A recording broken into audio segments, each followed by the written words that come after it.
Peruano. La pregunta sigue vigente hasta el día de hoy. ¿En qué momento se jodió el Perú? Hace décadas que buscamos la respuesta y siempre terminamos echándole la culpa a quienes nos han gobernado.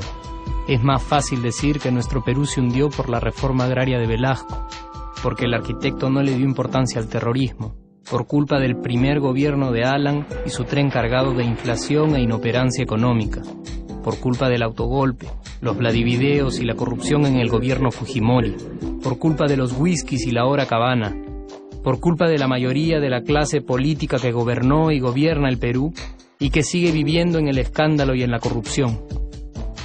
Pero por más que querramos deslindar nuestra responsabilidad por la crisis social que asfixia al Perú, compartimos demasiados hábitos que nos hacen muy parecidos a quienes culpamos y criticamos, porque aún creemos que la criollada se tiene que celebrar como si fuera parte del orgullo nacional.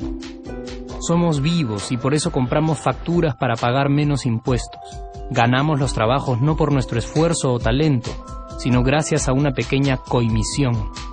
Nos colamos en la fila para que nos atiendan primero. Aceleramos en ámbar y nos pasamos la luz roja, porque así llegamos más rápido. Somos tan vivos que si no encontramos estacionamiento, nos ponemos en el espacio azul reservado para las personas con discapacidad. Robamos la señal de cable, robamos electricidad y no nos consideramos ladrones. Reclamamos que haya justicia y se acabe la corrupción, pero le pagamos 5 soles a un policía para que no nos ponga papeleta o al juez para que abogue por nuestra causa. Jamás le damos el pase a un transeúnte en el cruce peatonal porque en el Perú, si no eres vivo, no eres nadie. Pero si somos tan vivos, ¿por qué le tocamos bocina al semáforo en rojo, como si este fuera a escuchar nuestra ansiedad? ¿Por qué tiramos la basura en la calle, como si la ciudad perteneciera a cualquiera menos a nosotros? ¿Por qué nos quedamos callados y no protestamos cuando el chofer de la combi no deja de cometer imprudencias? ¿Por qué estamos tan interesados en saber qué vedette trampea con qué jugador, en vez de conocer algo sobre nuestra historia, nuestra economía, nuestra literatura, o al menos saber cuáles son nuestros derechos más elementales? ¿Por qué sentimos que se nos hace un favor cuando un empleado del Estado nos atiende? ¿Por qué dejamos que un panetón sea el mejor argumento de un político para llevarse nuestro voto? ¿Por qué cuando alguien hace algo bien, decimos que parece hecho en el extranjero, como si eso fuese más meritorio? ¿Por qué no nos sentimos orgullosos de nuestra diversidad cultural? ¿Y por qué, si somos tan vivos, seguimos alimentando este círculo vicioso que no nos deja avanzar como sociedad y nación? Es cierto que nuestros niveles educativos dan pena, y si queremos llegar a ser un país con posibilidades de desarrollo, se tiene que invertir en escuelas y capacitar a los maestros. Pero ¿de qué nos servirá una buena educación fuera de casa cuando dentro educamos a nuestros hijos dándoles el peor ejemplo? Es cierto que se necesitan medidas urgentes para frenar la ola de delincuencia y violencia que azota al país. Pero ¿de qué nos servirá pacificar las calles cuando en nuestros hogares la violencia física y psicológica parece haberse institucionalizado? Es cierto que se necesita una verdadera reforma judicial para que en el Perú se pueda hablar de justicia, pero ¿de qué servirá lograrlo cuando la mayoría de nosotros sigue avalando la ley del más fuerte, del más rico, del más vivo? Es cierto que para reducir los conflictos sociales se requiere del diálogo, pero ¿de qué nos servirá ese diálogo si seguimos pensando que dialogar es imponer nuestras ideas y no escuchar al que piensa diferente a nosotros? Es cierto que necesitamos mejores leyes de inclusión social y muchísimos más proyectos de integración, pero ¿de qué nos servirán estas leyes y proyectos si hasta el día de hoy la publicidad peruana define nuestros estratos socioeconómicos por el color de la piel y a nadie le parece raro? Si hasta el día de hoy seguimos avergonzándonos de nuestras diferencias o sintiéndonos superiores por estas mismas diferencias.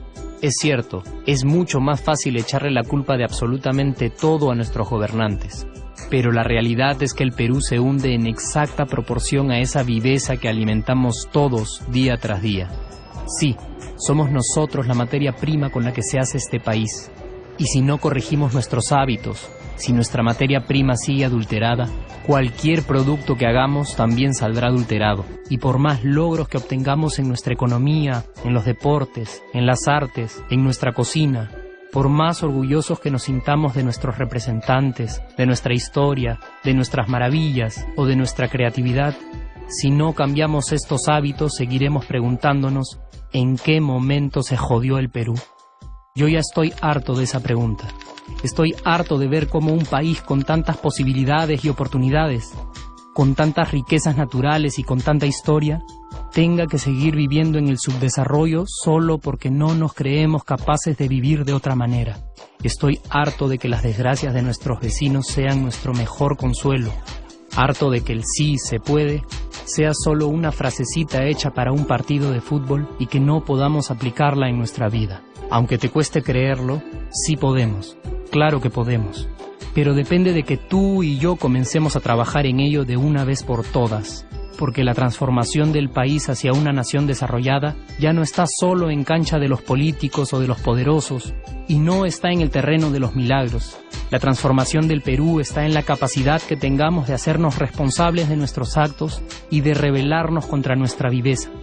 La transformación del Perú está en ti y está en mí. Está en todas nuestras organizaciones y en la posibilidad de trabajar juntos con verdadera responsabilidad social. ¿Qué pasaría si cambiamos la pregunta? Si, por ejemplo, ahora te pregunto, ¿en qué momento se arregló el Perú? ¿Qué me dirías? Aunque te parezca una pregunta demasiado ingenua, tenemos que creer en ella, y la respuesta está en nuestras manos. Responsabilidad social todos.